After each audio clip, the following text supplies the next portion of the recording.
David était l'ami des moutons.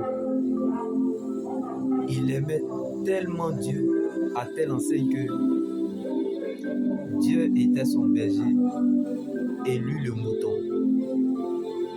Abandonné de tous, oublié par les siens, dans la forêt.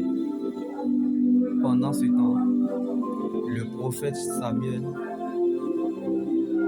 se dirigeait en direction de chez Isaïe pour consacrer le futur roi d'Israël. Isaïe faisait alors passer 7 de ses enfants.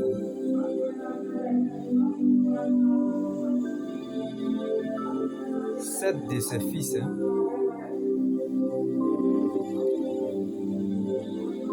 Et le prophète Samuel lui dit, est-ce tous tes fils qui sont là?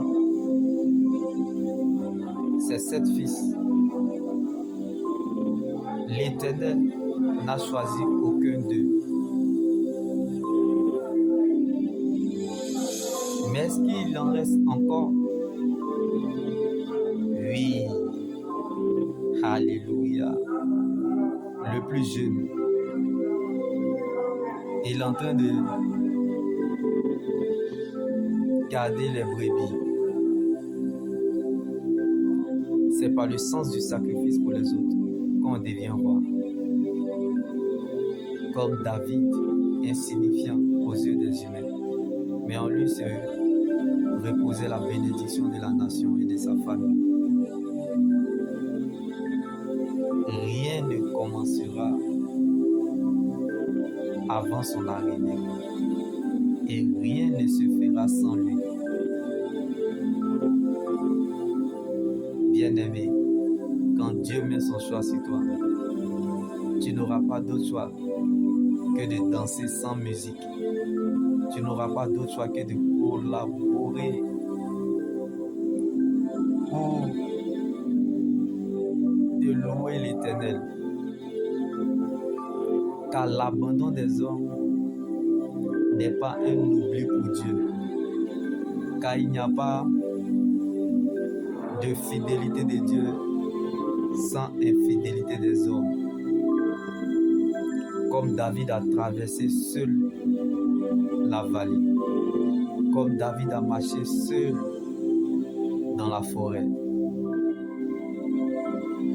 Une saison d'où, malgré la parole des hommes, tu devras dépendre de la parole de Dieu. Comme David était dans la solitude, mais la louange ne l'a pas oublié. Un mort ne loue pas Dieu. L'Éternel te veut vivant. Donc, tu t'en sortiras.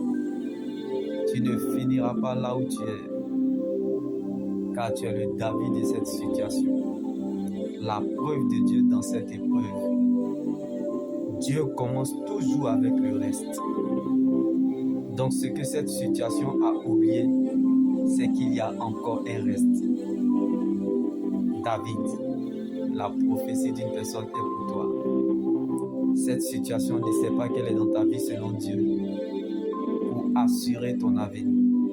Car de ce qui se mange sortira le miel.